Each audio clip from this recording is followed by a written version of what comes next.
Good evening. Oh, hold up. We just had free wine, chocolate, and steak. I think you could do better than that. Good evening, ladies and gentlemen. Thank you. Stephanie, day one, Lindsay, thank you for inviting me. It's just an amazing event. I am a mother of two, and I never get to come to the cities, so I'm in an adventure right now, so thank you very much. Allow me to take you back.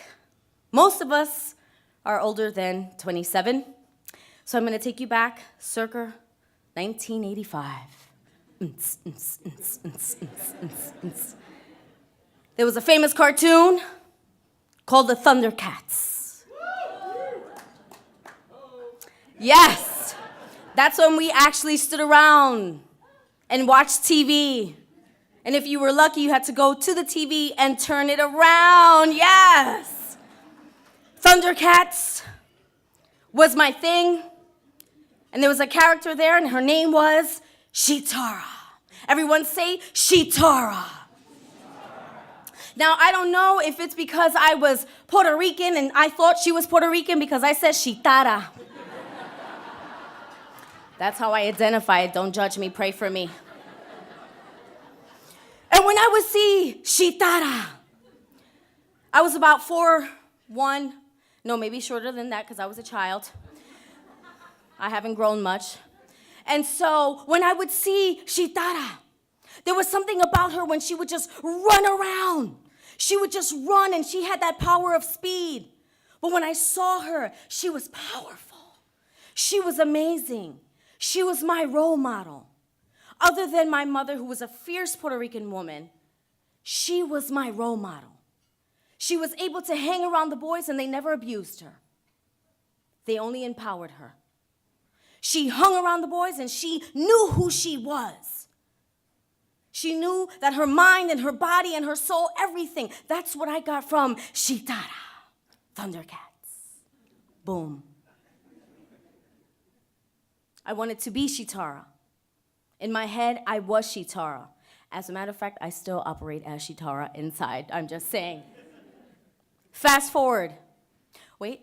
I grew up during the crack epidemic era. It was a tough time in the Bronx, but I was blessed to have a mother and a father who loved me. A fierce mother, an amazing father. He was my hero, he was my everything, and he would look at me and always say, "You, my dear, you are a queen. And any man that you get with when you get married, he must treat you the way I treat your mother." See, I wasn't raised in a broken home. I wasn't sexually abused by my father. I didn't have daddy issues. My father was present. He taught me how to throw my first ball. He convinced me that I was a superstar. I wanted to play for the Yankees. I know, I'm short, I get it. I know I'm a girl. But that's how much he instilled that I could become someone. Fast forward to high school. I played softball, volleyball. My dream was to play for the Olympics softball team. I wanted to be one of those girls. And then I met a boy. Or someone I thought who loved me. We started dating, and I fell in love. He was my first in every way. And my mom, being the fierce Puerto Rican woman, let me tell you something, she had this eyebrow that would go up to here.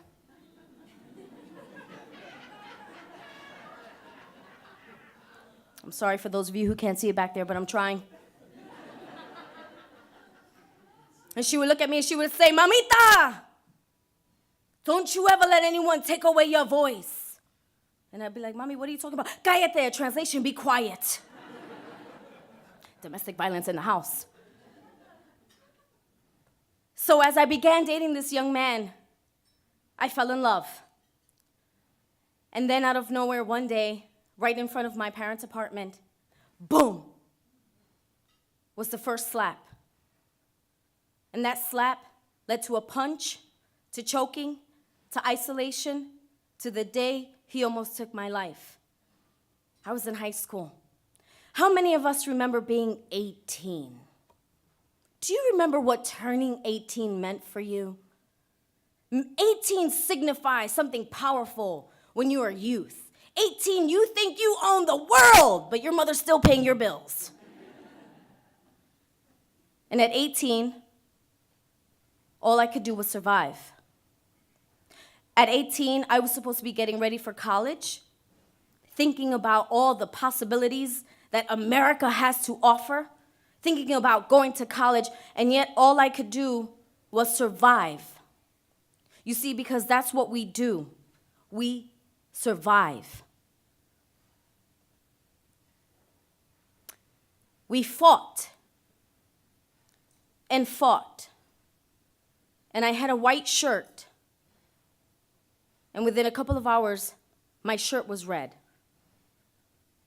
I thought, I need to get out of here. He threw me on the couch and attempted to force himself on me sexually. I was able to get away. And when he did not like that, he looked at me and he said, if you don't give it to me, I'll go somewhere else and get it. I said, I need to leave. I need to run. I need to just get out of here. I ran out, and I was hoping that someone would hear me. Some chihuahua would bark loud enough, and yet no one heard me. The only thing I could think about was the blood that I had on me, was to place it on the wall because at least my parents would know that I was here. And there was a thought that came to me, a vision. I said, wow, this is it. This is my ending. And my dad will never be able to walk me down the aisle. I don't know if there's any fathers to daughters, but let me tell you, that thought killed me. He grabbed me and he said, now you're really gonna get it. The fighting continued, and after a couple of hours, he stopped. I don't know what made him stop, but I just wanted my life to end. And he walked over and he grabbed a first aid kit, removed the alcohol pads, and he just started to wipe my blood. And he said, I'm so sorry, I just love you. So why do I say that? It's because I'm more than a survivor. As my sister Monica said, I'm a warrior. I don't want to just be a survivor. Surviving is not enough. And what Day One does, it gives the opportunity to teenagers that I wish I had.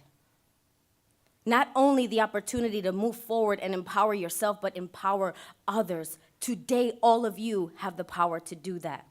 I stand before you an author, a mother of two. I am married to an amazing man. We've been together for 17 years. Thank you. Yes, we need to clap about that. You know, marriage is hard.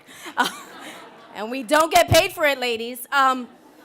I'm an advocate, I'm a speaker, I was in the movie Freedom Writers. I was able to pick myself up and keep moving forward because that's what you do when your back is against the wall. You don't die, you get up. I tell people, you see, abuse was not a period, it was just a comma in my life.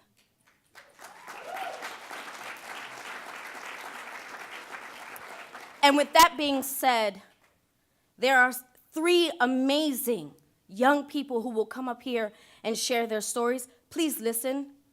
As adults, we tend to forget that we were once 18. So when you hear their stories, know that they've been through journeys, as we all have been.